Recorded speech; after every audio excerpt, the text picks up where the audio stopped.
thank you all so much for joining us for Armchair Travel to Scotland. Visit Scotland's two biggest cities.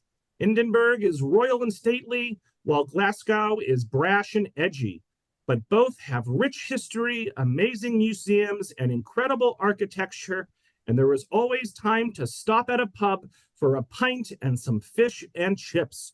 You're talking my language, Jeff. So tonight's program is led by the traveling librarian, Jeff Clapes, who's the retired head of reference services at the Beebe Memorial Library in Wakefield, and he is an avid traveler and photographer. And I think we've hosted him at least a dozen times, and we've co-hosted him with other libraries probably another dozen times or so. He's one of my favorite speakers. So let's give a big virtual round of applause to Jeff for joining us here tonight. And Jeff, you can take it away. Thanks so much. Thanks so much, Robert. And thanks everyone for joining. I'm going to share my screen and we'll get started right away. Share. There we go. Hope that looks there. Okay, that looks okay. Welcome for those of you who, thank you to many of you who have been to so many of my programs. I feel like I'm almost on the staff at the Tewksbury Public Library because I've done so many programs for them. But I love being invited back. And if this is your first time to one of my programs, I hope you enjoy it. We are going to see, basically, we're going to focus on the two main cities of Scotland tonight. This is a trip that I did just last month, actually. Is that true? No, November. I take it back. November, 2 months ago. And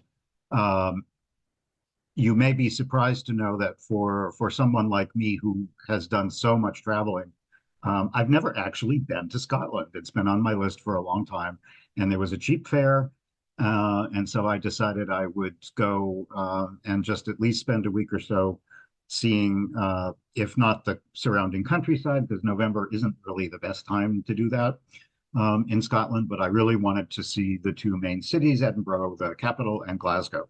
So I'm going to start.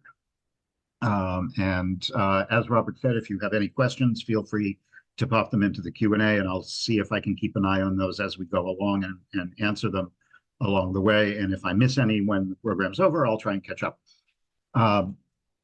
It's funny because despite a horribly rainy forecast, which is not unusual for Scotland at this time of year in November, I had 8 days of completely beautiful, clear, sunny, and reasonably warm for November weather, which is very uncharacteristic. And you can see here, this is flying into Glasgow Airport over some of the scenery in the west of Scotland.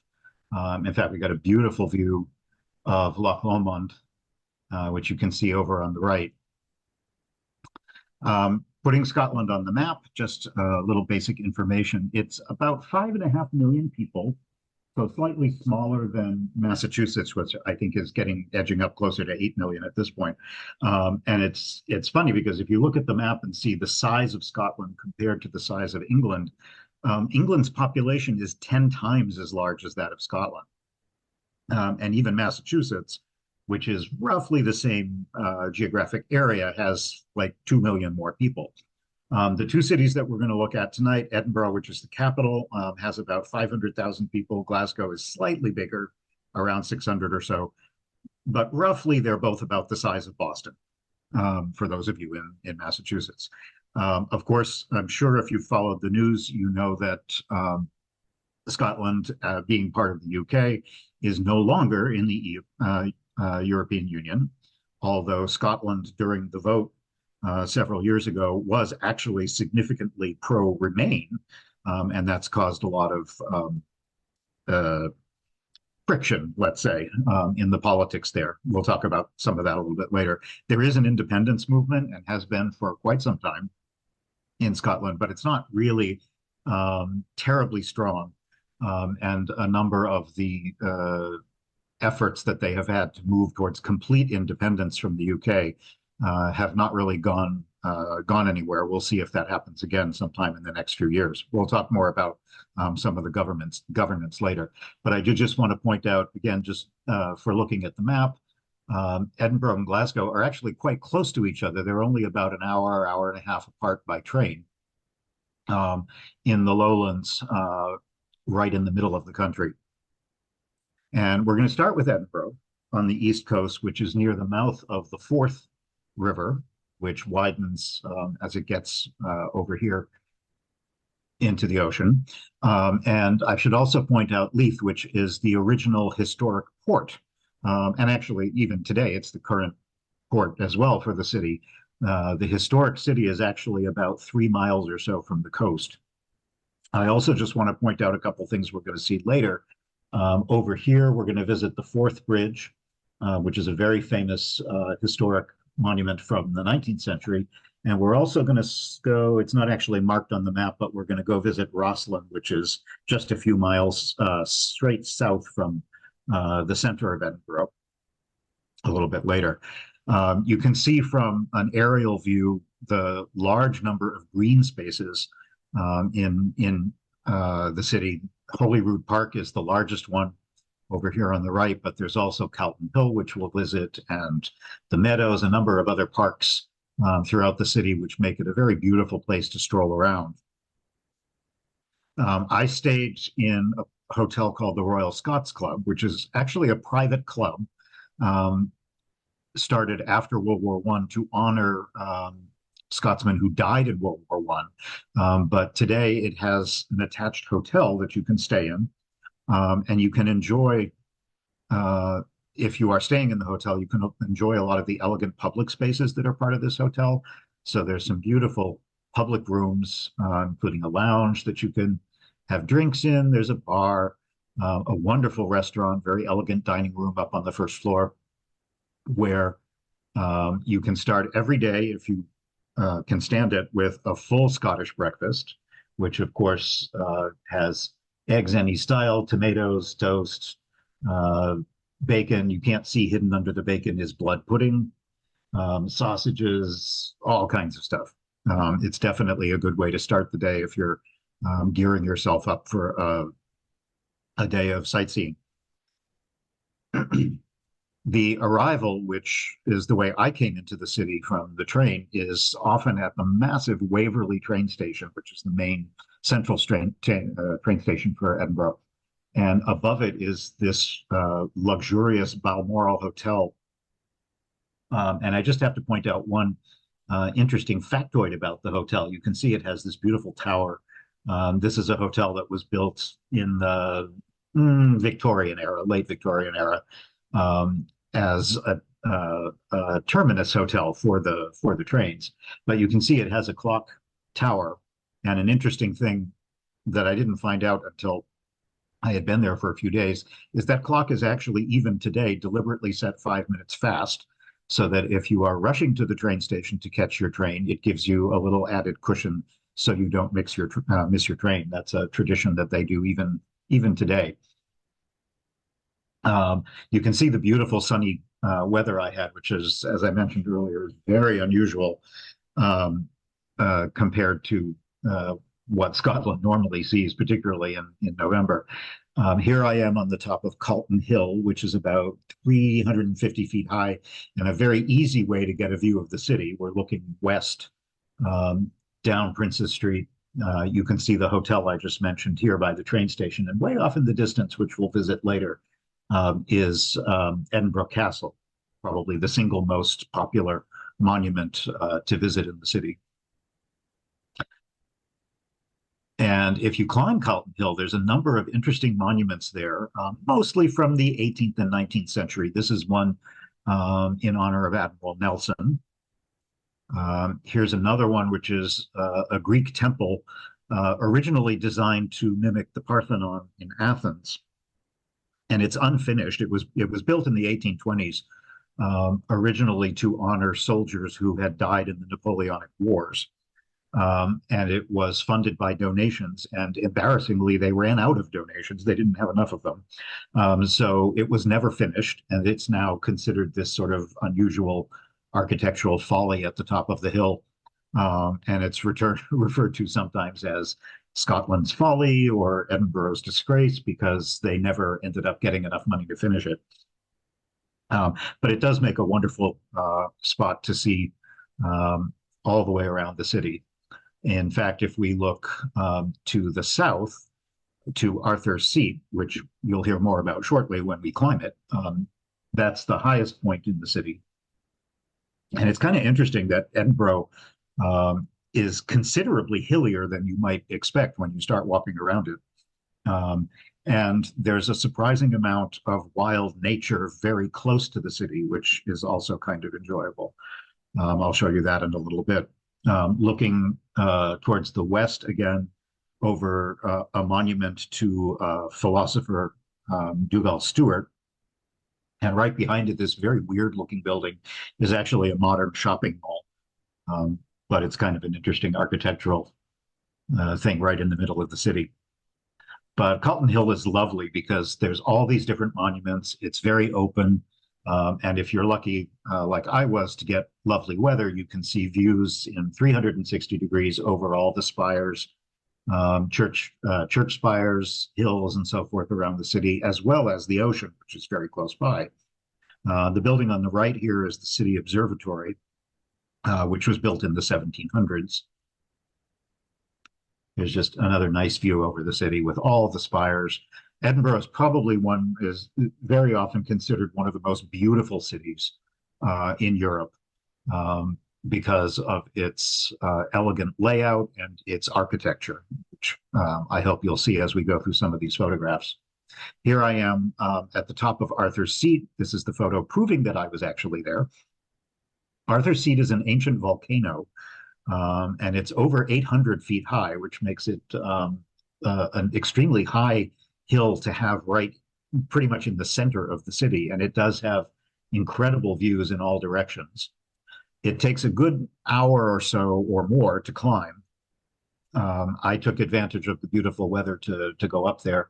I wasn't sure I was going to be able to because you never know what the weather is going to be like in Scotland.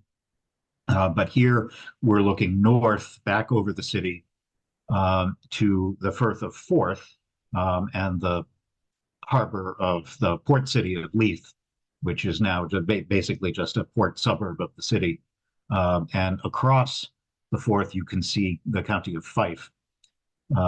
So despite the fact that Edinburgh is not actually on the ocean, it still feels very much like a port city because it's so close to all of the water. And this is looking back towards the castle over the most historic part of the old city. See the castle over here on the right. And also back to Calton Hill, where you can see the monuments that we were just looking at.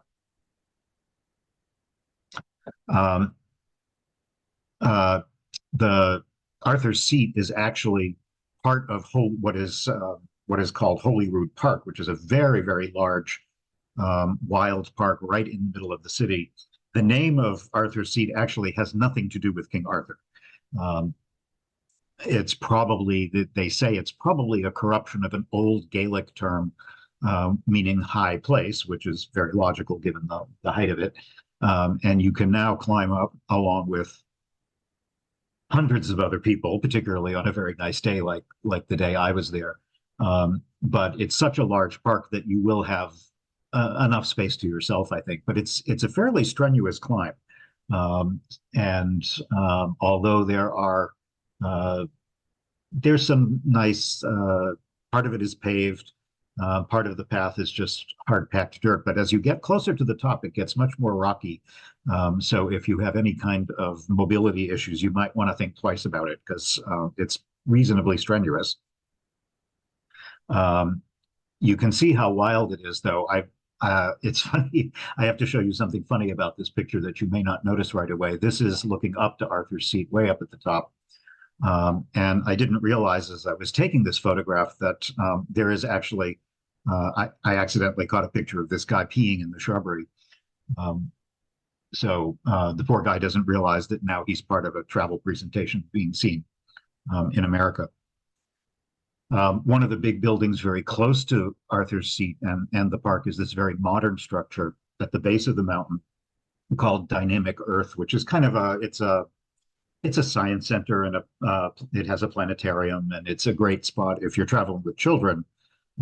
It's a nice diversion if the kids want something that's a little more interactive than some of the other kinds of museums that Edinburgh has to offer.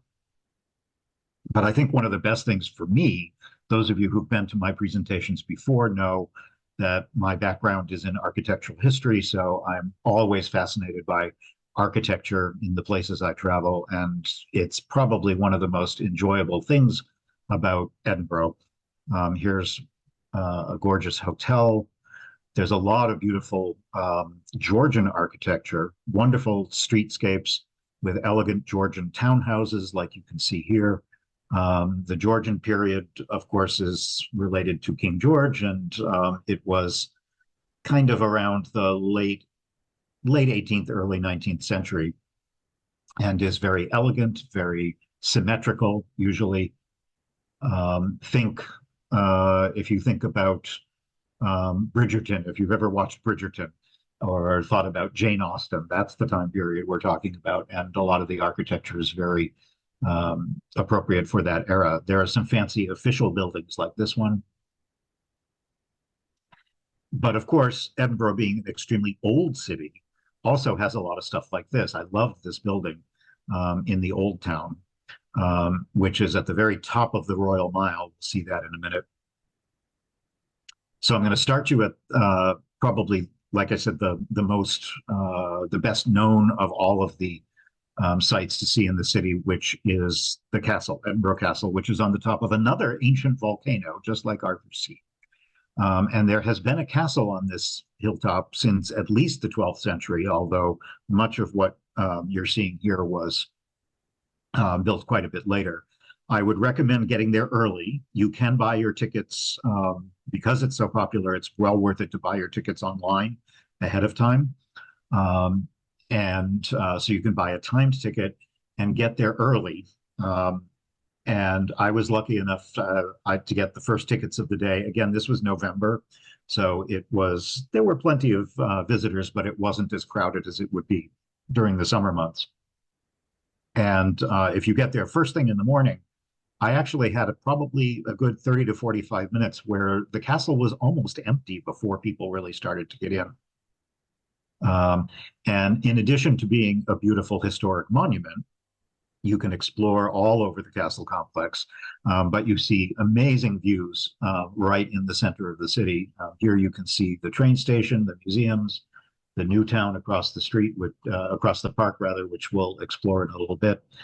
And way off in the distance, you can see Calton Hill, where we were just a little bit ago. The castle spans many centuries so that you can see elements from the medieval period and even earlier. The oldest part of the castle is a small chapel called St. Margaret's, which was built in the early 12th century and is considered the oldest building in the entire city. But there are also much more recent buildings like these 18th century buildings, which were built to house the governor of the castle at the time. And you can explore pretty much every nook and cranny of the castle complex, which is kind of nice. And there are a number of different museum installations that talk about the history of the castle, the history of the city. This building that looks like a church is actually not. It looks like it could be a medieval church, but it's actually the Scottish National War Memorial. And it's not old. It was built in the 1920s. And inside it is, as it sounds, a war memorial to mainly to people who at that point who died in World War I, along with earlier conflicts as well. You can also explore the historic castle, which has a number of period rooms that have been beautifully restored. So you can see a lot of the interior spaces, including the 16th century Great Hall, which you can see here, and also the Scottish crown jewels, which if you've seen the crown jewels in London, they don't quite compare to that, but they're still pretty darned impressive. And I was lucky enough to be there first thing in the morning, so there was no line. I just walked in and saw them. Here's another great view looking east towards the North Sea. Again, you can see the county of Fife way off in the distance. and Princes Street, which is the main commercial street, um, and separates the old city from the new city. And over here is the main train station. Because the castle was built on such a high rock, about maybe 450 feet high, it was an obvious place to put a fortress and a royal house. And this is actually the backside, and you can see just how well protected it is. And it's kind of unusual to have something like this right smack in the middle of a European city. But there's a reason for why the city developed this way. And I wanted to show you this historic map just to give you a little bit of background. This is from the time of Queens Elizabeth of England and Mary, Queen of Scots, roughly, showing the development of the old city. Here's the castle over in the west, way up on its hill. And this long road that goes down to the east is now called, it still exists, and it's now called the Royal Mile, and is another one of the most popular sites, attractions to visit in the city. But you can see the development of the original city all along this spine. The Royal Mile is actually built kind of along a ridge, and on either side, the hillside slopes down from either side of that street. There was a small lock in the middle here, separating what was the original old city from what was later developed across the loch as the new city. It was since filled in, and actually the loch, which you'll see in a little bit, is now one of Edinburgh's main public parks, and it's where the train lines come into Waverley Station. This is a church I just happened to stumble across called Greyfriars Church, with its beautiful graveyard. It was closed while I was there, so I didn't get to see the interior, but it has a beautiful churchyard. Another one of the main sites to see is Holyrood Palace, which is at the opposite end. If you go all the way down the Royal Mile towards the east, you will come to Holyrood Palace. And that was built starting in about the 1500s with James IV and James I. They moved the royal residence at that point from the castle down here, hiding in the back. On the right, I'm sorry, on the left rather, is the oldest part of the castle, and behind it, I'll show you something. Show you this a little bit closer up in a minute. This is Holyrood Abbey, which is now ruined. But you can tour the entire complex. The fountain in the center courtyard is actually from the 19th century. It's not as old as it looks. And here's a closer up view of the very oldest part of the palace. It even has a little doorbell, which I thought was kind of funny for a palace of this size.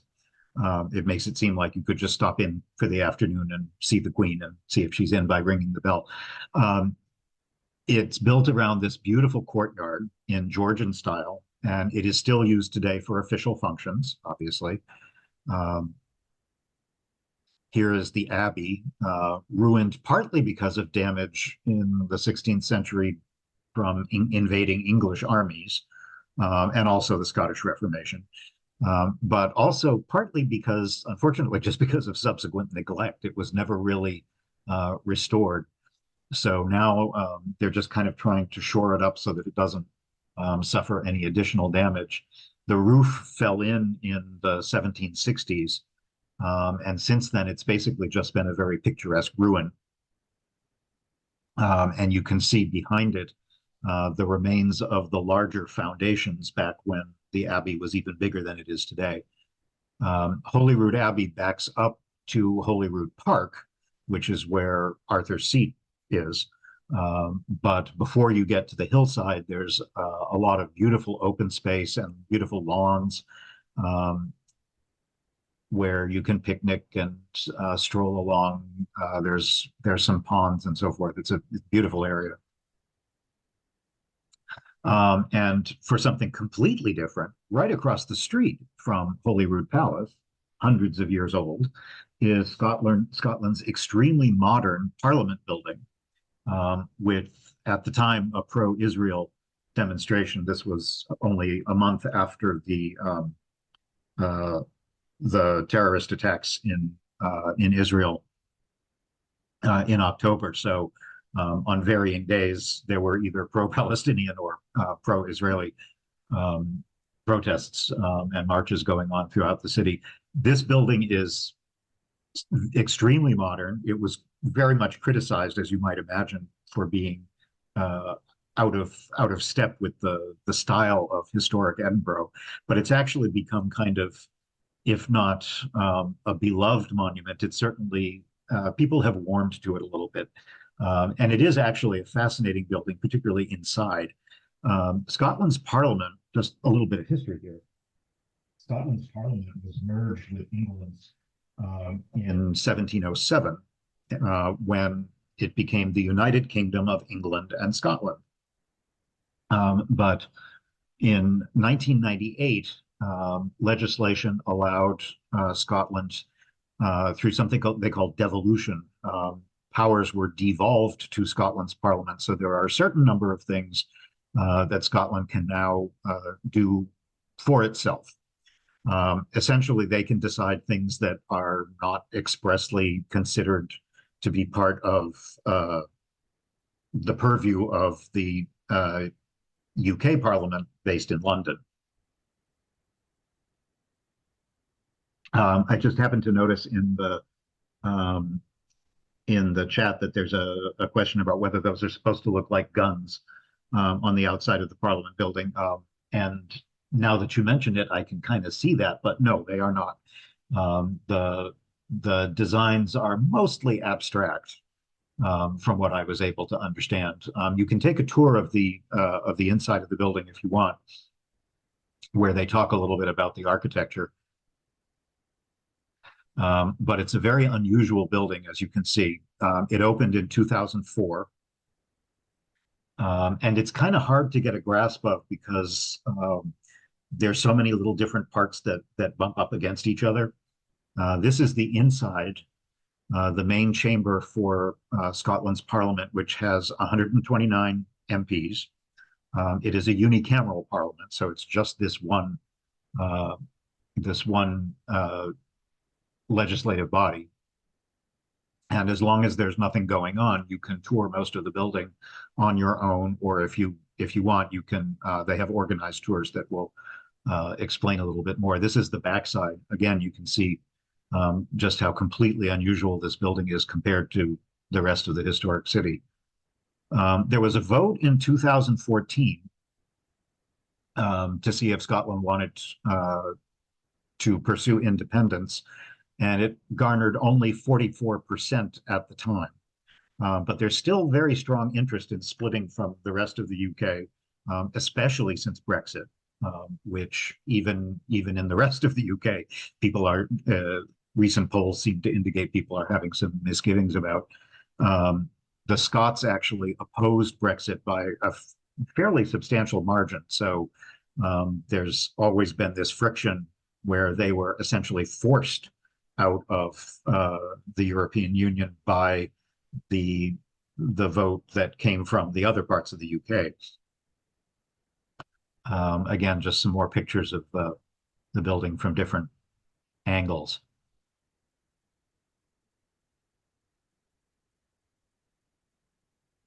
But certainly one of the delights of Edinburgh is just strolling different neighborhoods. This was just a random modern artwork I happened to stumble upon that I thought was kind of fun. But probably the most famous street in the city, as I mentioned, is the Royal Mile, which runs from Holyrood, where we just were, straight up the hill to the castle through the old town of the city. And it was so called the Royal Mile because originally it was the royal processional route between the castle and the palace. And technically, it's a smidge longer than an English mile. It's one Scottish mile long, which is just a few, maybe like 100 yards longer than an English mile. And you can walk it in either direction, depending on where you feel like starting. It's very touristy, I have to say that. It's, but nonetheless, it's probably one of the more beautiful public thoroughfares in Europe. Very elegant, very historic. Most of the buildings on it are historic and in excellent preservation. Parts of it have been pedestrianized, but it's just a beautiful place to stroll.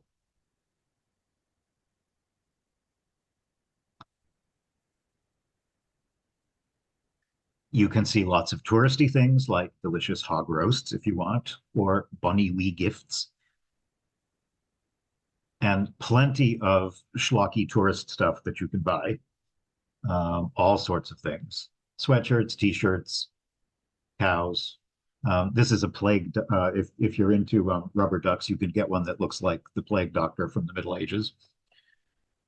All kinds of rude or humorous cheesy fridge magnets and other things having to do with kilts and men in kilts. But nonetheless, it's a gorgeous street, well worth strolling and stopping for lunch or coffee or whatever along the way. If you're into whiskey, I'm not actually much of a whiskey drinker, but if you are, whiskey obviously is very big in Scotland, as it is elsewhere in Britain and in Ireland. And you can do tastings. You can buy. This is a store that had all kinds of different ones to choose from, all different price ranges and with different flavor styles, I guess. And you can taste often many of these places to compare the different ones.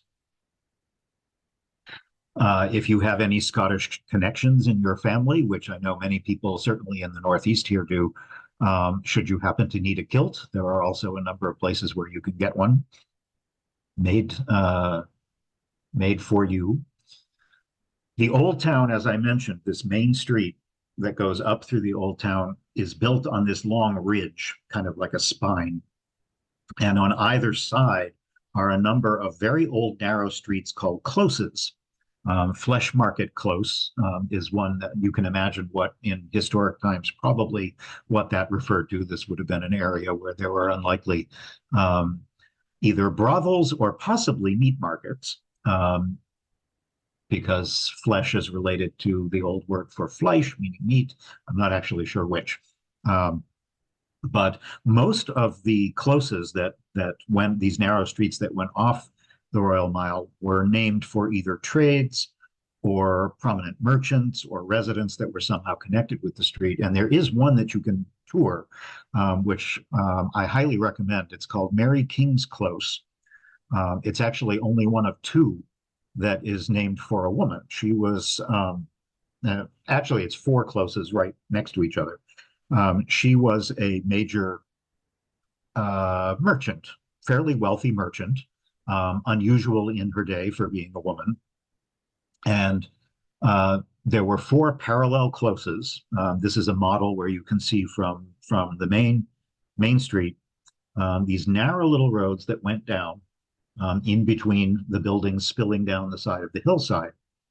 And in the 18th century, the government decided to build the Royal Exchange on top of this. So they leveled a number of the buildings on top and just built the Royal Exchange, stock exchange essentially, over the buildings that were already there. So although from the street, what you see is a gorgeous 18th century, beautiful government building, underneath it are still the original buildings that have been now covered over.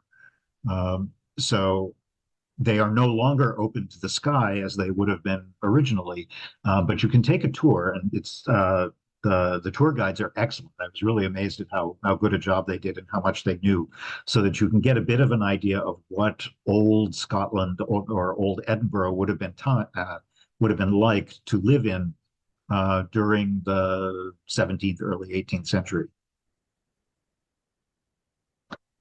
Right across the street is probably the most famous building along the route, which is St. Giles Cathedral, also very old, back to the 14th century. And it was converted to the Church of Scotland in the mid-1500s when the Scottish Reformation occurred, and there was the split from Catholicism. Right behind it is a monument to Adam Smith, the famous 18th century economist and philosopher. I should mention a little bit about religion since we're talking about the cathedral. Nowadays, Scotland is pretty diverse religiously. About a third of the population is Church of Scotland. About 15% are still Roman Catholic, and another third or so, at least according to surveys, describe themselves as non-religious. And the remaining small amount is the usual mix of others, especially from Asian religions, from immigrants, which there are quite a few of in Scotland, particularly in the cities. The interior of the cathedral is beautiful Gothic with gorgeous stained glass, and this spectacular chapel off to the side, which you might think was from the Middle Ages, but it's actually not. This is called the Thistle Chapel for the chivalric order of the Knights of the Thistle. And believe it or not, this was actually constructed in the beginning of the 20th century. So this is barely 100 years old, even though it looks like it was something out of 1300. The detail is incredible, particularly on the ceiling. And here's the main nave of the cathedral, which is just glorious, with the blue spotlit vaulting at the top. In 2022, when Queen Elizabeth passed away, she lay in state here for a time as part of her funeral procession throughout the United Kingdom.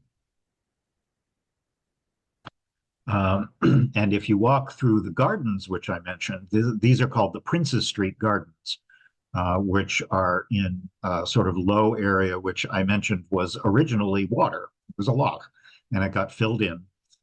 Princes Street is on one side. That's where these photos were taken from. Princes Street is the main street in the new town. And Edinburgh is now divided kind of by this park in the middle into what was the earliest part of the city, and the new town, which new is a relative term, obviously, because new is really referring to the 18th century.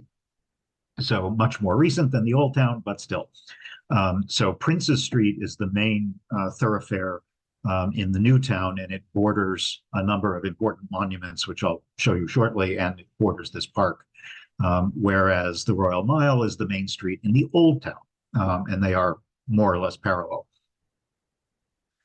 If you walk along Princes Street or through the gardens, you get great views of the castle from down below. It's quite the Instagrammable spot. This is one of many dog statues throughout the city. Scotland loves its dogs. This one was one of the ones I hadn't heard of. This is called Bum.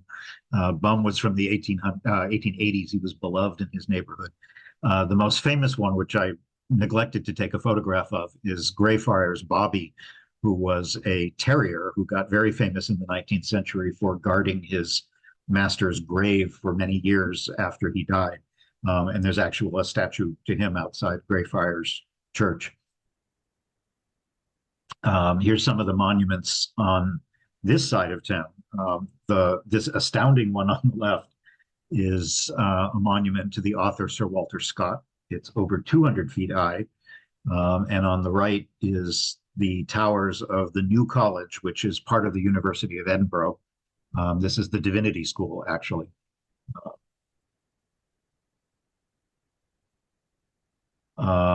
If you are anywhere in the UK, of course, you have to have fish and chips.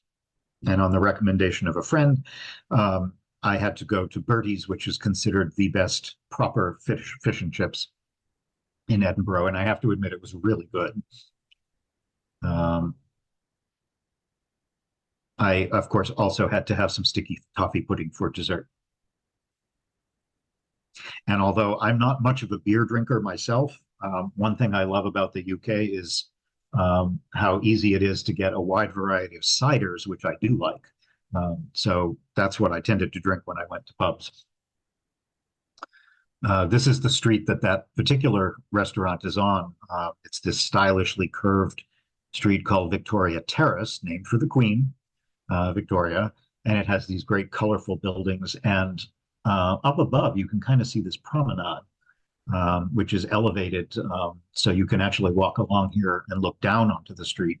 And it gives a bit of an idea of just how hilly Edinburgh is.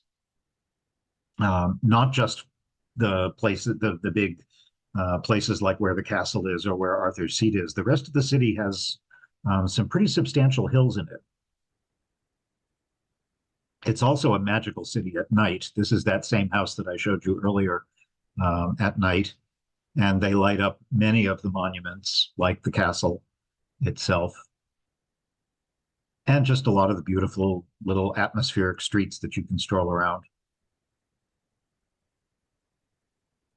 Looking back down towards the new city, Princess Street is across the back. The two big buildings that you see in the foreground are the National Galleries of Scotland. I didn't have time to go to those, but they are supposed to be well worth the visit. Here's a close-up. And of course, the views of the castle, looking back up over the gardens. Because I was there in November, beginning of November, but nonetheless, Scotland was really big into Christmas, like, 2 months ahead of time. So even though it was the beginning of November, an incredible amount of Christmas decorations were all over the city. A lot of buildings were lit up with red spotlights. This used to be the Bank of Scotland. Now it's a swanky restaurant.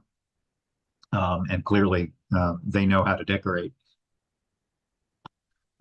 Here's another streetscape of Edinburgh. There are a number of these crescents or circles, which are a very typical urban design element from the Georgian period. We're now in the new town, which is on the north side of the city.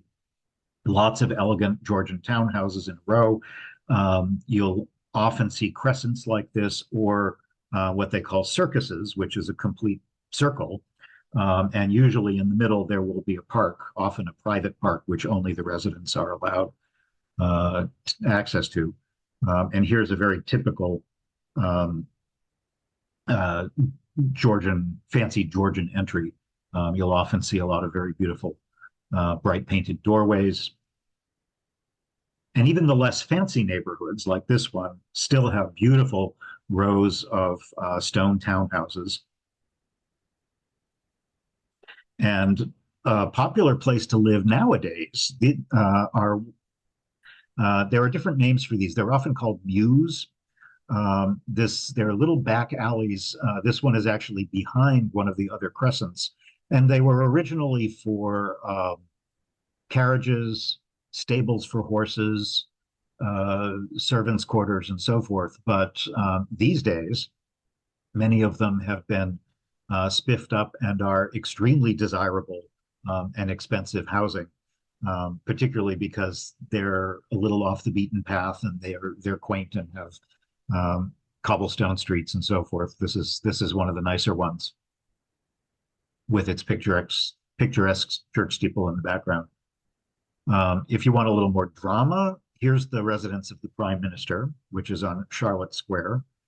And just to the left, the doorway here is called Georgian House, appropriately, because it's a Georgian style house, and it is now a house museum, which, if you're interested in that time period or that style of architecture, it's a great place to visit. It's part of the National Trust now, and it's a private home that was built for a wealthy family in 1796. And you can tour it on your own, and they have a number of really good docents and tour guides throughout the building to answer all kinds of questions. Again, as I mentioned earlier, this is kind of the time period, if you've watched Bridgerton on TV or you're into Jane Austen, this is the kind of atmosphere that era would have evoked. Beautiful interiors from the late 19th and late 18th rather, and early 19th century. for a well-to-do family in an urban environment. And like many house museums of this type, they do a good job of not only showing you where the family would have lived, but also the below stairs part of the house. So you can see where the servants lived, where they cooked, where they did laundry, and how a house of this type would have been run, because it took quite a lot of effort to provide all the services necessary for that kind of family. Here's the wine cellar. And I loved this. You'll never guess what this funny thing is on the left. This is actually a piece of luggage, and it was specifically custom built to carry the silver, the family silver, if they traveled. So each one of these oddly shaped little compartments is for a piece of silver, a gravy boat, whatever it might be, so that they could transport the silver if they were going to London or somewhere else, or to a country house. They could take everything with them. Another really nice spot to visit that's not too far from the center is called Dean Village.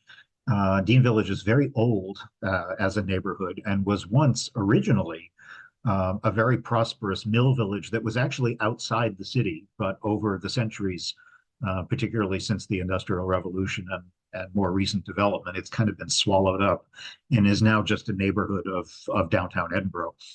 And today it is very chic, very upscale. But it's kind of a world unto itself. It has the river, which is called the Water of Leith, that runs through it, and that's what would have powered the 11 mills that used to be here. And many of the original buildings have now been turned into this one. Actually, this was called Well Court, was built in the 1880s. As workers' housing, and now it's fancy apartments and public spaces and so forth. But you can also, from Dean Village, you can stroll along the waters of the Leith for quite a ways. There's a beautiful walkway kind of down in this glen that's very protected and forested. So it's a nice way to escape the hustle and bustle of the city. Along the way, there's some beautiful monuments and sculptures. This is called St. Bernard's Well, and is the site of a natural spring that was originally thought to have healing powers. And if you keep going, you will eventually, to the north of the city, end up in the Royal Botanical Gardens, which are quite old. They were founded in 1670 by the royal family.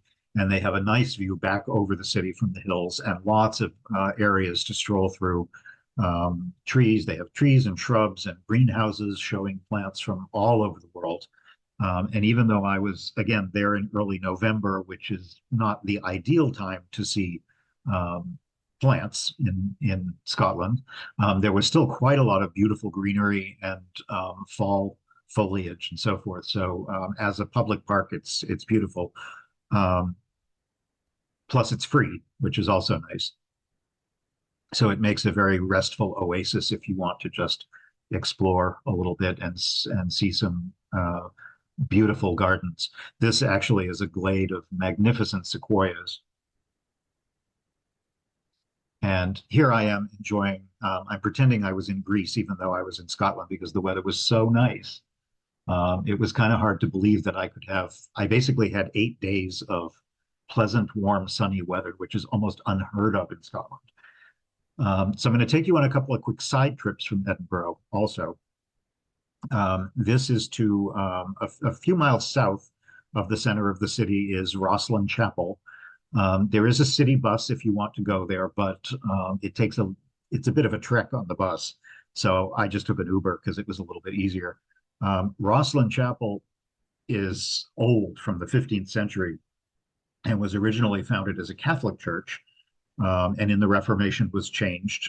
Now is a privately owned Scottish Episcopal church, and it is very famous for a couple of reasons, primarily for its mind-boggling stone carvings, both inside and outside. It's not a very large building. which makes it, I think, all the more striking because it's kind of like a little jewel box of Gothic art with all these incredible details.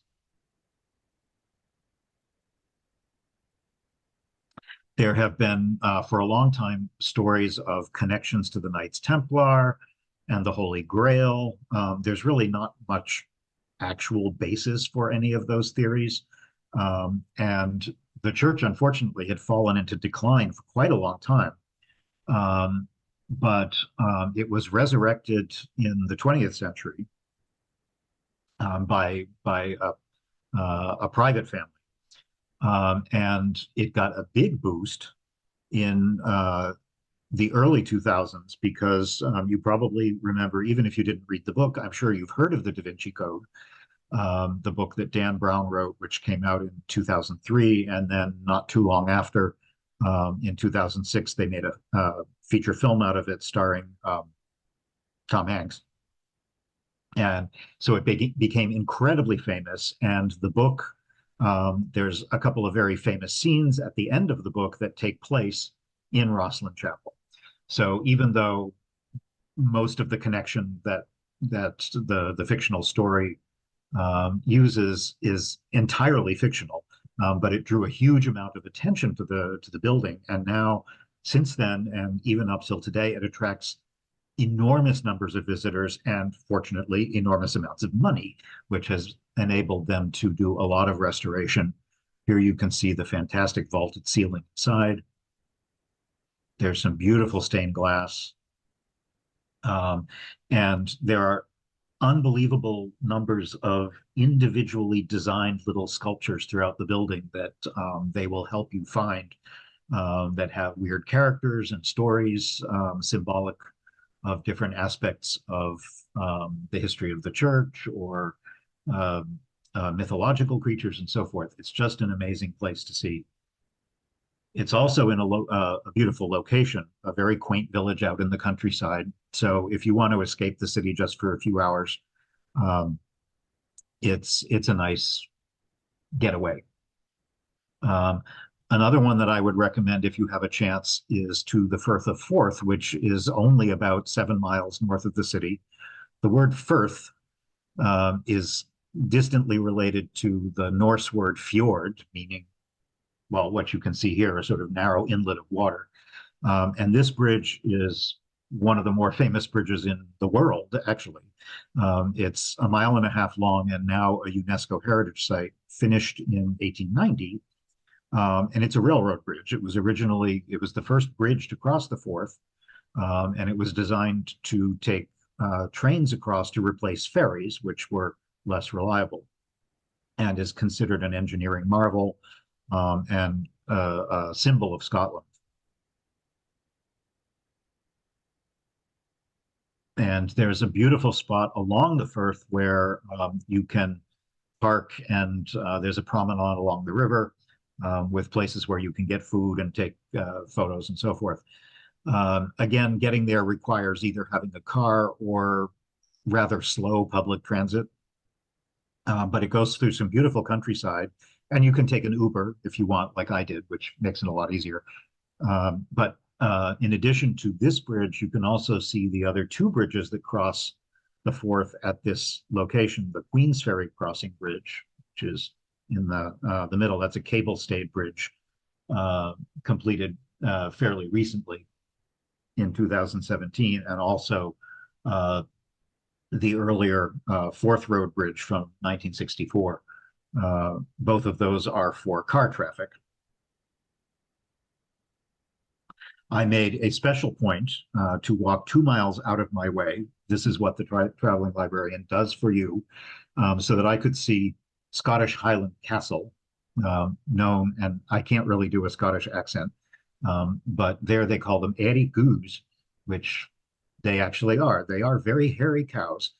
They have shaggy coats, long horns, and are another popular symbol of Scotland. You can buy all kinds of plush ones in the tourist shops and so forth. But I was very excited that when I drove by with my Uber driver, we happened to see a couple of them. And so I made a mental note of where they were and hiked back to them on the way home. He has a convenient built-in back scratcher, as you can see. Back in the city at night, just a few more pictures of the gorgeous city decked out for Christmas, decorations and shopping. Here's the hotel over the train station. Even the weird modern shopping center gets lit up at night. Being a public librarian, I always have to go to the public library, which is here. But I also wanted to highlight probably if you're going to do one museum in the city, definitely do this one. It's one of the major attractions in all of Scotland, actually. It's two buildings in one, historic one and more recently built one, with the National Museum of Scotland. The older part of the building is mostly sciencey stuff, technology, natural history, that sort of thing. And then the new building attached to it, which was built much more recently, focuses on art and the history of Scotland. And the collections are magnificent, as well as the building, even if you only go through it, make a quick pass through just to see the architecture. It really gives you a feel of that sort of old 19th century, old-fashioned type of museum, originally built in the 1860s. And it does have some very important things to see. Some of the most famous exhibits are, this is in the new part of the building, which was built in 2011. This is part of the set of Lewis chessmen. Some of them are in London, I believe at the British Museum. And here's a number of them here. An old Celtic harp. In the science section, this is Dolly the sheep. Remember her? A lot of oddball things. This was the first cloned animal, along with all kinds of skeletons of dinosaurs, animals. It's a great place to take kids and grown-ups, but particularly kids, I think, would definitely enjoy the museum, particularly this part, although the historical part also is quite a spectacular place. And if you go to the top, there's a terrace that you can go all the way to the rooftop, where you can see the whole city from a slightly different perspective. Here we are in the back of the Royal Mile, so you see the castle and the big esplanade, and the Royal Mile goes behind these buildings here down to the right. Looking back over towards the cathedral. I also did some wandering through some neighborhoods. This was a fun place to stop. This is called Fettes College. Unfortunately, you can't visit it, so I had to take pictures through the fence. It's a private boarding school, a very exclusive one. And supposedly J.K. Rowling was inspired by the architecture when she was designing Hogwarts for the Harry Potter books in her mind. And it's certainly, you can see where that would come from. It's quite a spectacular place. A lot of very famous people have gone here, including Tony Blair, for example, actress Tilda Swinton. And from a fictional point of view, James Bond also went here before he went to Eton. And here's some kids playing footy with the castle off in the background. I loved this humorous sign, beware of children. Personally, I think that's always actually very good advice. And you can't go to any place in Scotland, certainly Edinburgh, without having pub meals. Here's a stylish pub decked out for Christmas where I had beef and Guinness pie, and another big glass of cider for my last night in Edinburgh. So we're going to move on now to Glasgow, which is slightly larger than Edinburgh, and in fact is the third largest city in all of the UK.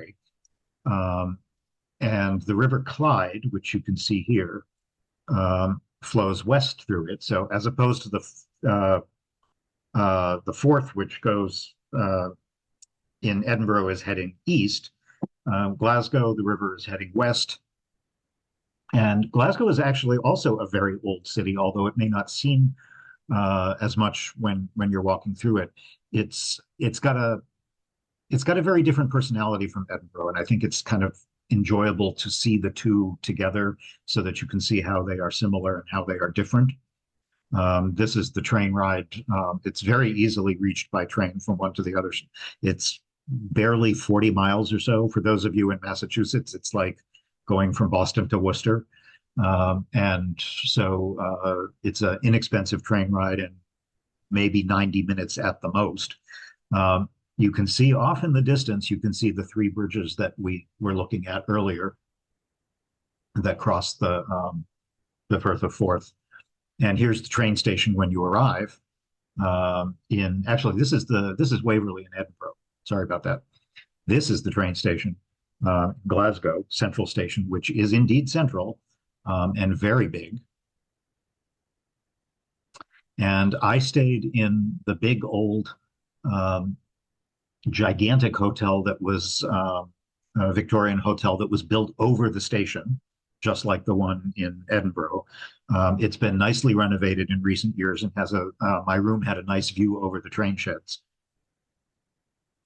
So it's an excellent central location and a lot of beautiful public rooms and very high ceilings. This was my bathroom, which the ceiling was, God, must have been 12 feet high. And again, the main staircase in the hotel goes up this huge tower. Glasgow was very fun for me, again, because of its architectural history, which is a little different from Edinburgh's. It has a lot of old stuff, it has a lot of medieval stuff, but it also has a lot of more recent stuff, which for me was very interesting, and I'm going to show you some of those. There's a lot of more Industrial Revolution era architecture. For architecture geeks like me, it's a terrific city to explore because there are so many buildings from different periods, including very modern things. This is only meaningful if you live in Wakefield, where I'm from, because we have an Albion Street, and I thought it was nice to see that Glasgow had one too, although to be perfectly honest, the one in Wakefield is nicer. But like Edinburgh, there's some nice Victorian era row housing, typical streetscapes like this, but some very important monuments as well. The cathedral is very old, 12th century, and it is in fact the oldest building in the city, dedicated to St. Mungo, who is the patron saint of Glasgow. He's buried in the crypt. This is the oldest part of the city where it originally was founded and started to grow. The inside of the cathedral is quite nice.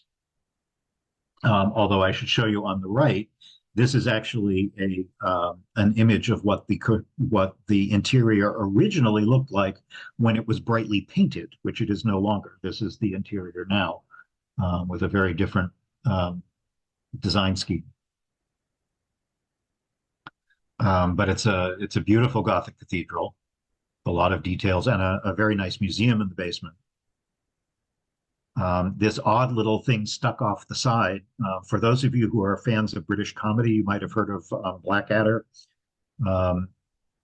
And there was actually an actual real Blackadder, the fictional character played by Rowan Atkinson in the comedy series. There really was an actual Blackadder, and he lived from the late 1400s to the early 1500s. And he was one of the last great builders at Glasgow, and he was one of the archbishops, one of the very first archbishops as well. And this is called the Blackadder Isle, which is a little thing that got stuck onto the side of the cathedral. Behind the cathedral is this hill called the Necropolis, which is a very pleasant garden cemetery with very nice views. Beautiful place to kind of stroll around. Again, I was lucky with the weather. And it's reached by crossing what's called the Bridge of Sighs to the world of the dead on the opposite side. And unless you're obsessed with Scottish history, I wouldn't say there's a lot of really famous people buried there, but there are certainly some very beautiful tombs. like these, and it's very atmospheric, and of course has an amazing view. This is looking south towards the river, some of the industrial areas of the city, and back towards the cathedral and the bridge. Very close to the cathedral is this building that looks ancient, but it actually isn't. This building was built in the 1980s, believe it or not, but it is built in what they call the Scottish baronial style. And it's a museum named after Saint Mungo, the patron saint, and it is dedicated to religion, world religions, not just religion in the UK, but religions across the world and the art that represents them. Another big monument in the center of Glasgow is the City Chambers, what we would call City Hall, which dominates George's Square, the main central plaza. You can take tours of this building, and even if you don't take a tour, it's worth it to stick your head in just to see the extravagantly decorative and apparently very expensive when it was built interior decorations that have marble and mosaics and murals and elegant fancy lighting fixtures and this massive marble staircase, which has actually been used in a number of films as a stand-in for the Vatican in Rome when they have to do films. They use this as a stage set because you could easily see this being part of the Vatican. I unfortunately didn't get lucky on the timing to take one of the free tours through the building, but as I said, you can still wander around a good part of it on your own. It's also a very beautiful building at night if you have a chance to wander around in the evening.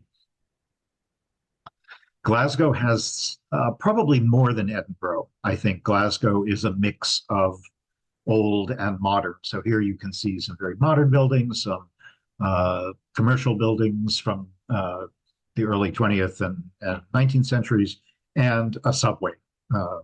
Edinburgh does not have a subway, I should point out, although they have pretty good public transit. It's mostly buses and trams, whereas in Glasgow, there is a pretty good circular subway system that it's not ideal for tourists because it tends to, many of the places it goes are probably more useful for residents, but it's not terribly expensive. And so if you're trying to avoid a lot of walking, it is a good way to get around. Here's another few examples of the variety of buildings around the city. It has much more of a grid pattern than Edinburgh does. And again, the incredible variety of buildings. There's Victorian on the left and this amazing Art Deco thing called the Beresford, which was built in the 1930s as a hotel. And now it's been converted into very upscale residences. Another commercial building in the downtown area. And I was impressed at the public toilets. Even the public toilets are architecturally quite impressive. Here's some more Victorian era buildings. A lot of the ones that you'll see in Glasgow are sandstone or brownstone. Like you can see here, they're very warm red color.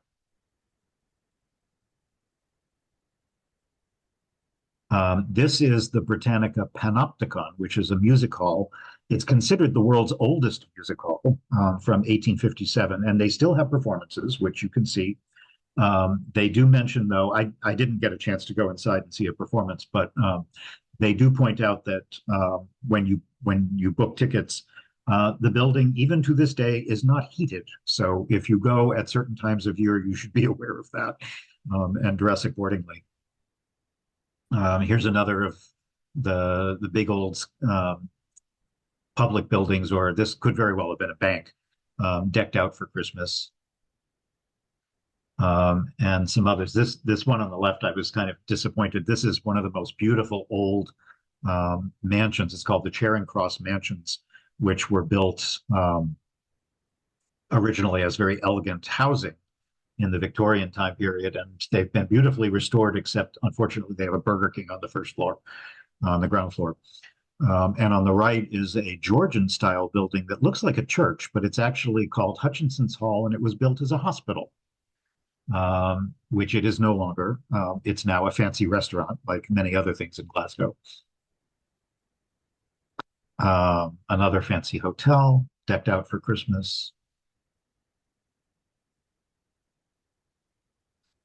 This building I found amazing, whether you looked at it night or day. It's completely covered with these incredible uh, wrought iron decorations.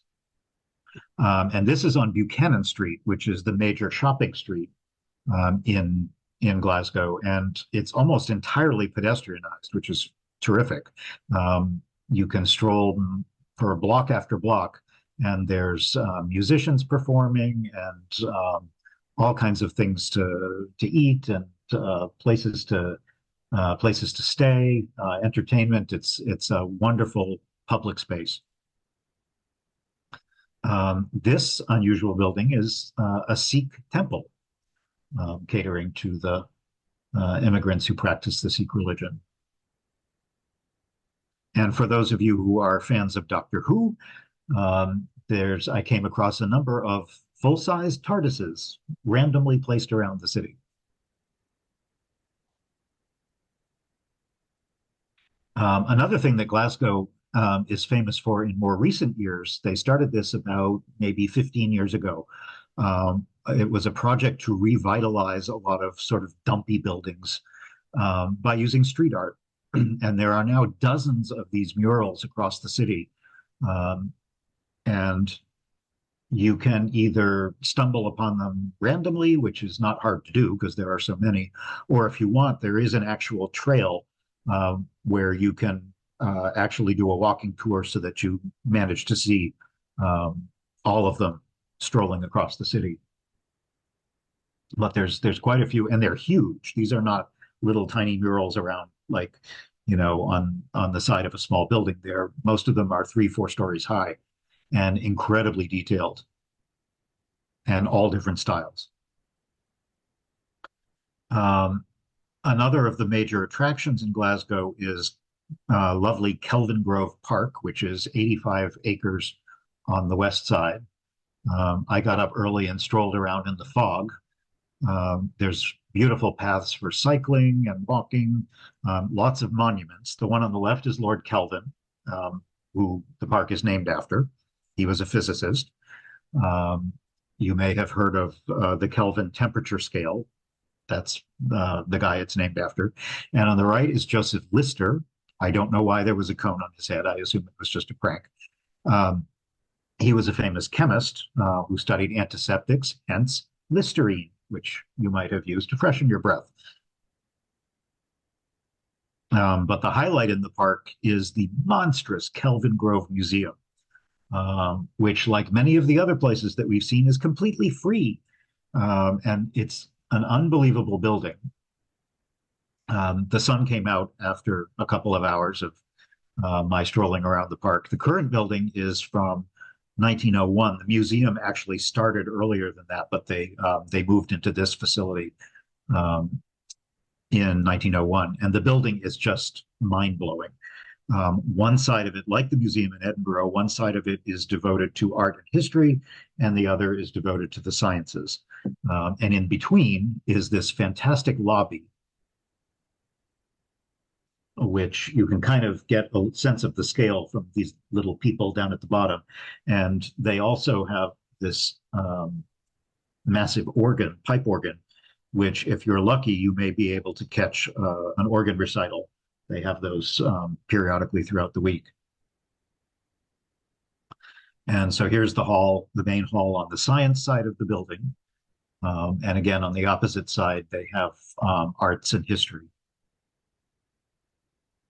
It's definitely one of the most dramatic sites in all of Glasgow. 20 years ago, they did a major refurbishment, so it's even nicer now. Note in the background, this little tower here. I'm going to show you that in a second. Just across the street from the museum, is the equally huge Kelvin Hall, which complements the museum that was built a little bit later, and it's mostly an exhibition space for temporary shows. And then kind of behind that tower that I referred to is part of the University of Glasgow. So it's not even a maybe 5-10 minute walk away from the Kelvin Grove. And it's called the Hunterian Museum, part of the university complex. And it's another great place to explore, not just for the collections, but also for the beautiful architecture, which is certainly reminiscent of if you've been to Oxford or Cambridge in England. You really feel almost like you're stepping into a set for Harry Potter. Hunter, who the museum's named after, was an 18th century scientist, and he donated his collections to start what is actually the oldest museum in all of Scotland. So it takes up part of this university complex that surrounds the medieval cloister. That's the tower that you could see a little bit before.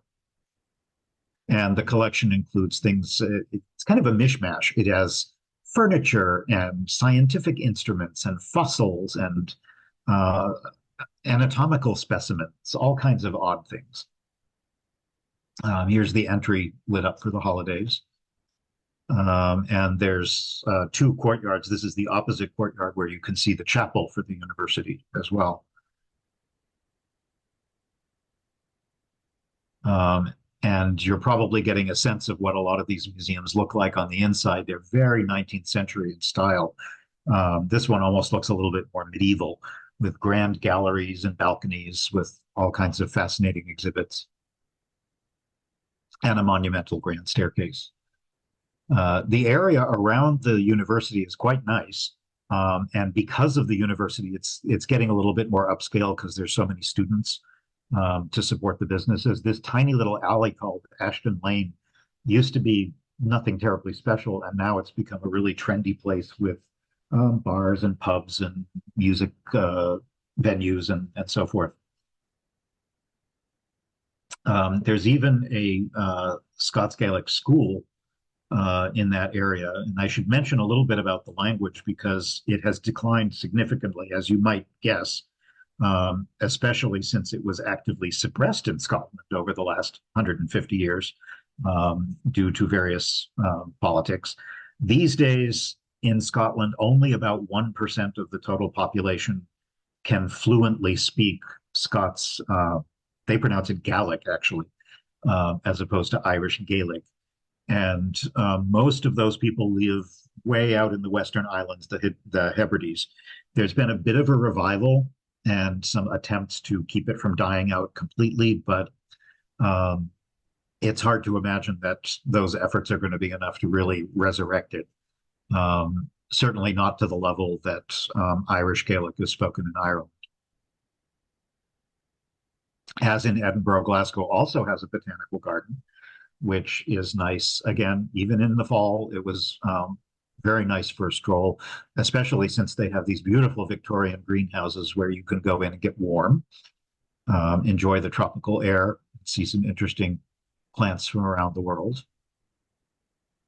But I have to talk, before we close the program, I can't do Glasgow without talking about some local architecture that is specific to Glasgow.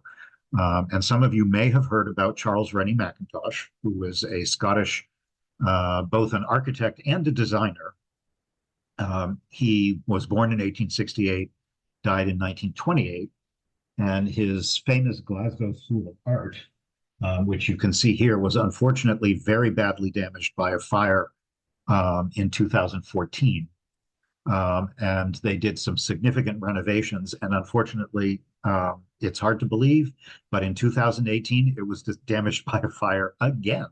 So now they are trying to come up with the funding. Mostly it's covered in scaffolding. You can see a lot of that down here. This part here is actually the building. This is a photograph pre-fire to show you kind of what it looks like. There are plans to restore it, but it will take a lot of time and a lot of money, unfortunately. But because it's so integral to the history of the city, it's likely to happen. You'll probably recognize a lot of Macintosh design, even if you aren't don't think you know it. If you've ever watched American Horror Story, the typeface that they use is Macintosh in style. He was a major figure in the British version of what we call the arts and crafts movement, which is similar to Art Nouveau and the Vienna Secession. And it had different names in different parts of the world. William Morris and Frank Lloyd Wright were contemporaries of this time period, doing their own personal versions of this kind of style. The focus, regardless of where you happen to be, whether you were in Vienna or America or Scotland, is that it emphasized non-machine made designs. This was a sort of reaction to the Industrial Revolution and trying to go back to handmade designs. And also with influence from other countries like Japan. Frank Lloyd Wright was very influenced by Japan, and so was Macintosh. And most of the famous names like Macintosh and Wright and so forth designed not only the architecture, but also everything else that went with it. So the furniture, the accessories, the doorknobs, everything. And there are a number of places in Glasgow where you can see Macintosh buildings. This one here called the Lighthouse, unfortunately, it's down a narrow street, so it's hard to see the building from far off. It's named for the tower, you can see here, and was built in 1895 as a newspaper publishing house. Now it's a design center for the city. This is another one in a slightly different style with ceramic tile on the outside. Also a newspaper house. It was built for the Daily Record, the Glasgow Daily Record. If you go to the Kelvingrove Museum, there's a whole section devoted to Macintosh design, where you can see examples of his furniture here, and some of the kinds of wallpaper designs that he would have done, glass designs, and so forth. If you're familiar with Frank Lloyd Wright, you can definitely see some comparisons. Even though they never really knew each other, but they had a lot of similar inspiration. So you can see that they were heading in similar directions. One of the best places to actually experience his style for real is a place called the Willow Tea Rooms, which were built by Macintosh in 1903 for a woman named Catherine Cranston, who ran a tea house. She was very active in the temperance movement. So she wanted to build a tea house, and she had Macintosh design the whole thing, top to bottom, and it has been beautifully renovated. So the interiors, the exterior facade, the interior, the furnishings, everything is Macintosh, and was restored recently. So you can go there for lunch, for dinner, for tea. The food's pretty good too. But the highlight is really to be able to enjoy the atmosphere of what his design style was meant to evoke. It's a beautiful place. And like I said, really good food.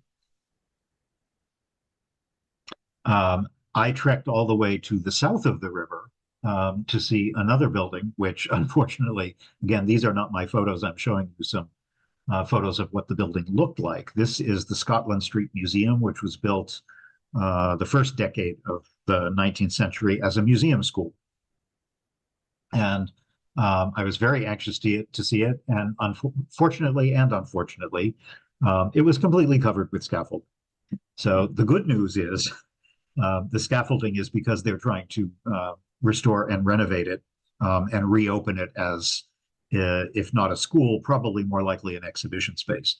The bad news for me is I wasn't able to see it except for this. But oh well, it's an excuse to go back to Glasgow at some point. And I also highly recommend just strolling along the river. Glasgow is very connected to its river. Edinburgh, of course, doesn't have a river, and is pretty far from the water. So Glasgow has a kind of different relationship with the water. The Clyde has a promenade that goes not just through the city, but in fact goes for miles. You can walk all the way along the river, all the way to Loch Lomond, if you're so inclined. And you can start, as I did, in the east of the city at Glasgow Green, which is a lovely park. This building in that park is called the People's Palace, another sort of Victorian exhibition space. And there's monuments and fountains. This is the front of it. And there's an amazing building that fronts onto the park called the Templeton. This was from 1892, was originally, you'll never guess, it was a carpet factory of all things. And it's been restored and is now part of a mixed-use complex. So it has offices and restaurants and shops and things like that. And because the Clyde has been so important to Glasgow, as you walk along it, you can see a lot of the history of the river with many different bridges. Even though Glasgow is quite a ways from the open ocean, it was a major seaport for both shipbuilding and trade. There's a number of bridges across it. Most of the sites in Glasgow are north of the river. But again, walking along it, I think, is a good way to get a bit of a history of a sense of the history of the city. And there's a lot of modern architecture that's more recently been built along the river. This is called the Tradeston pedestrian bridge. It's more commonly known as the Squiggly Bridge because it actually does squiggle. It isn't straight. It goes in a kind of weird little wiggle across the river, built in 2009. One big site to see, particularly if you have kids on the south side, is the Science Center from 2001, which has museum exhibits. They have an IMAX theater. And in the background, you can see the tower, which is the tallest thing in all of Glasgow, 400 feet high. Actually, I think it's the tallest thing in Scotland, if I'm not mistaken. It has a great view. Unfortunately, it's been closed temporarily. I don't know when they plan to reopen it, but supposedly you can go up and it actually rotates at the top. But the Science Center is huge, absolutely massive. So you could spend an entire day there with your kids. This is looking back up the river towards another bridge called the Clyde Arc. And the big cantilevered crane that you can see on the left there is one, it's left over from the 1930s and is really the only one left at this point. Most of the others have been torn down, but this one they deliberately left as a reminder of the city's industrial history along the river when this was a major shipbuilding area and also a major trade center. This unusual looking building is called the Armadillo locally, and it's an auditorium. Some people have drawn comparisons to the Sydney Opera House, but actually what it's really supposed to recall, according to the architect, is a number of ship hulls, because this was the area where Glasgow's shipbuilding industry was focused. Again, if you like whiskey, there are a number of places in Glasgow, just like elsewhere in Scotland, where you can taste it, buy it.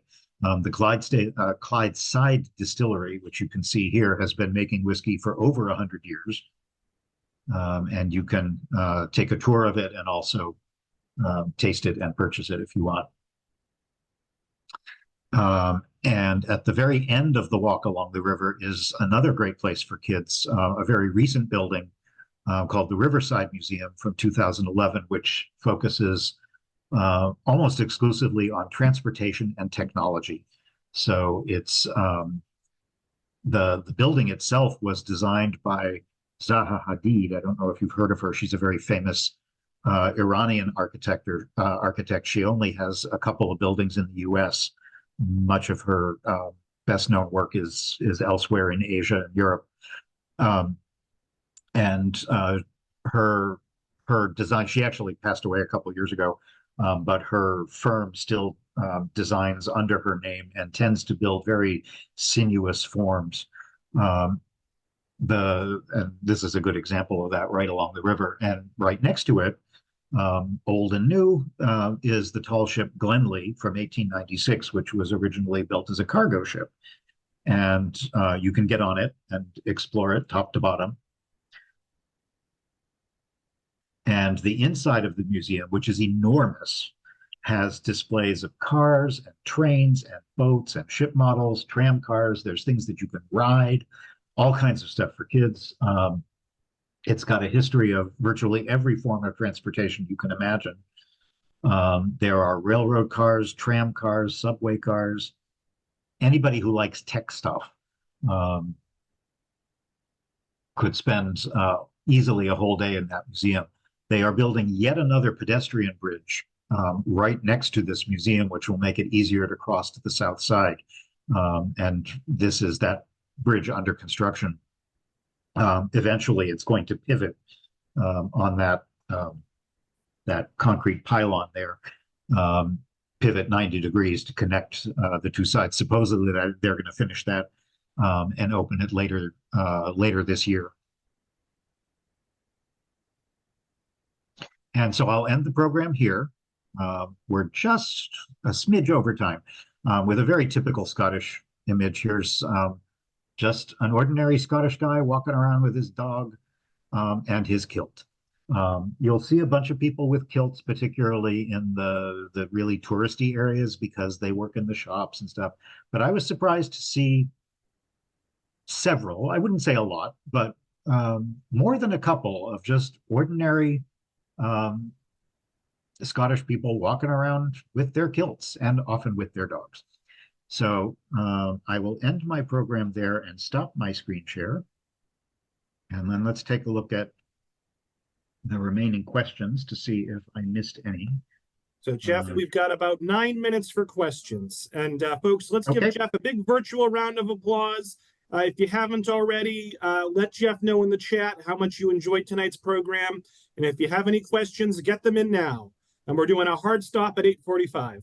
Okay. Back to you, Jeff. Let me run through these questions quickly. Did I say that both Scotland and England are only approximately the size of Mass? No, Scotland is. England is not. England is bigger, both in population and if I said that, I'm sorry if I said something confusing. No, Scotland is in area and in population roughly Massachusetts-y. When was I in Scotland? I think I mentioned I was there beginning of November. I thought that Princess Street was the main street. Yes, I think I mentioned that.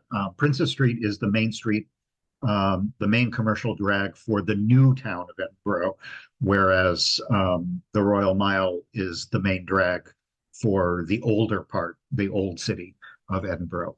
Have I eaten haggis? No, I don't feel the need to. I'm an adventurous eater, but I just don't see the need to eat haggis. They have vegetarian haggis, but that seems to kind of defeat the purpose. Were there ever any Scottish Jews? That is a very good question, and I don't know the answer, but I will look it up. And when Robert sends out his follow-up email, I'll see if I can find an answer for you. My guess is probably not very many, but I honestly don't know for sure. Is the Ferris wheel that appeared a permanent thing? A lot of cities now. London has its eye. Paris has its wheel. Everybody has a wheel now. And I don't know if the one in Edinburgh is a permanent fixture or not. It was pretty big, like bigger than your average Ferris wheel. So I'm guessing it's probably there as part of a permanent way of revitalizing that whole park district, but I'm not entirely sure. How much of my planning was done ahead? What camera did I use? Believe it or not, I do have a good camera that I like to use. This particular trip, I used my smartphone. Every single photo that you just saw was taken with my smartphone. And I'm kind of amazed at how smartphone cameras have improved dramatically. There's a lot of stuff that I still really feel I want my genuine camera for. But this trip, everything you saw was taken with my Samsung Galaxy. How much planning do I do ahead? I do lots of reading ahead, just because, not specifically to set an itinerary, but just to get an idea of what kinds of things I'm interested in. Um, and in this particular case, the only bookings that I did ahead were the two hotels I stayed in, just because it's nice to know that you have a place to stay once you get there. Do trains still cross the bridge? I believe the answer is yes. When were the walls painted white? I'm not sure which walls you're talking about. Um, what about the history and location of the two cities make the architecture so different? Um, the short and quick answer to that is that a lot of Glasgow's development was just more recent. They're both old cities, but a lot of um, the major development in Glasgow that I showed you tonight was more 18th, 19th century, whereas a significant amount of Edinburgh's um, architecture and city development was, and mainly because it was the capital. It was where royalty was. It was the seat of power. So it developed much earlier than Glasgow did, even though Glasgow's an old city, it just wasn't as big back then. So much of Glasgow's development occurred more recently. So that's why you see a lot of more industrial era stuff there. I don't see any single family homes. Is that because I was downtown or not enough land? That's definitely just because of where I was. Yes, downtown is both of the places where I showed you tonight were urban. So you see urban architecture. If you go out into the suburbs, there's a lot of detached, semi-detached houses, and housing estates and things, but definitely more out in the suburbs, just like here. Um, let's see. Did Charles Rennie Macintosh design influence the original Apple computer? I doubt it, but who knows? um, does Scotland Yard have anything to do with Scotland? Presumably yes, but I honestly don't know. That's another one I'll look up for you. I'm writing these down right now so I don't forget. I will look them up and email Robert in the morning and tell him the answer. And Jeff, there are several folks in the chat in the Q&A saying that Scotland does have a large Jewish population, particularly, let's see, yeah. So, you're a I, reference librarian, so do your own research, but I would very much believe that that's true now. I don't know about historically. I see. Yeah. Yes, both Edinburgh and Glasgow have pretty significant immigrant populations of all kinds. I just don't know whether that is true historically. Understood. And I'll take a look and see. I'm curious myself now. Yeah. Let's Someone take says 2 or 3 more minutes here. Yeah. Yep. Someone says they were in Glasgow in the 80s and it was much more dark and forbidding. Yeah, that's what I've heard.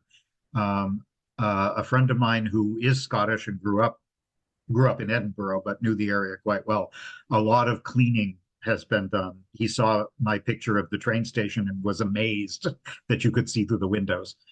So I think definitely Glasgow has seen a major renaissance in the last, say, 20 years or so. There's a place called the Macintosh House. Yes, I think that was part of the school that was damaged in the fires. Did I have any trouble understanding the Scottish accent? It depended on the person. In a few cases, yes. Most of the time, no. It was a delightful accent, but there were a few people, yeah, I had no idea what they were saying to me.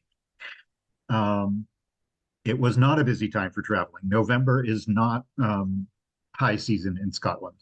I just got really, really lucky in the weather. What is the location? Oh, did they ever clean the outside of the buildings? Yeah, that just costs money. So when they renovate places, they certainly do that. Um, what is the location of the view behind the speaker? Oh, you mean my uh, I have a house in rural Greece, and that's it. Um, Cacti in Scotland. Yeah, I have heard that some Glaswegian accents are hard to understand. Yes, as I said, there were definitely quite a few that were hard. Most of the time, no. How long was I there? I was there for 8 days. I spent 4 days in Edinburgh and 3 days in Glasgow, which I think was a good amount of time to. I could have certainly spent longer, and I definitely want to go back and spend more time in the countryside. But if you really want to focus on the cities, I think that's a good amount of time to do that. The blue boxes that I showed you are from Doctor Who. Those are called TARDISes. Uh, Google Doctor Who. It's a famous science fiction, classic science fiction show, and you'll find out what those refer to. Um, do I recommend renting in the old part of Edinburgh? Are there trains to highlights? Uh, yes and yes. I think you can, there's no shortage of places to stay. Guest houses, Airbnbs, full hotels. And transit is pretty good in Scotland, especially if you want to do day trips in the countryside. Um, Places to swim in the ocean, probably, but I bet it's damn cold. Um, Big Hill in Edinburgh. Again, the two big hills were the highest hill is Arthur's Seat. Colton Hill is slightly lower, and then of course there's Castle Hill, which is the big bump that the castle was built on. Do they like Americans? Oh yeah, certainly never had any indication otherwise. Would I do a presentation on the Scottish Isles? Absolutely, if I ever get there. Somebody is again mentioning the dark buildings in Glasgow. Are they expensive? Yeah. Um, uh, can we visit? Can we visit you in Greece? Oh, sure. Email me. Except we're in the middle of nowhere, so I'm not. We'll talk. Um, the stone material is, it depends. They have all different kinds of material: granite, limestone, um, sandstone, brownstone, all different kinds. And finally, is April a good month to visit Scotland? The best times supposedly to visit are in the summer because that's the time when you're most likely to get nice weather, but you never know. Um, it's kind of a crapshoot. And as I said, I went in November expecting an entire week of cold and rain, and I got lucky. Who knows? So winter is cold, and it gets dark early. But I would think April would be not a bad time to go. So on that note, folks, let's give Jeff another big virtual round of applause. He presented for 90 plus minutes. He answered nearly 40 questions. Tremendous job, Jeff. Folks, look for an email for me tomorrow, link to a feedback survey, link to this recording, and information about some other upcoming Armchair Travel virtual presentations. We've got like 5 or 6 coming up in the next 2 months. And as I said, I'll also be booking Jeff for March. So thank you all so much. Thank you, everyone. Yeah. Robert also, I'll remind Robert when he emails you guys tomorrow to include my email. I'm always happy to take questions. If there's anything I didn't get to or you have other questions, feel free to email me personally anytime, and I'm always happy to talk. So thank you for coming, and I hope to see you at the next show.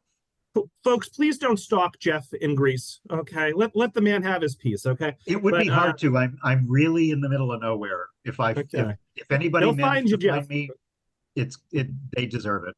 Okay. All right. Well, thank you all so much. I hope everyone enjoyed their holidays. Look for that email tomorrow. Have a great night.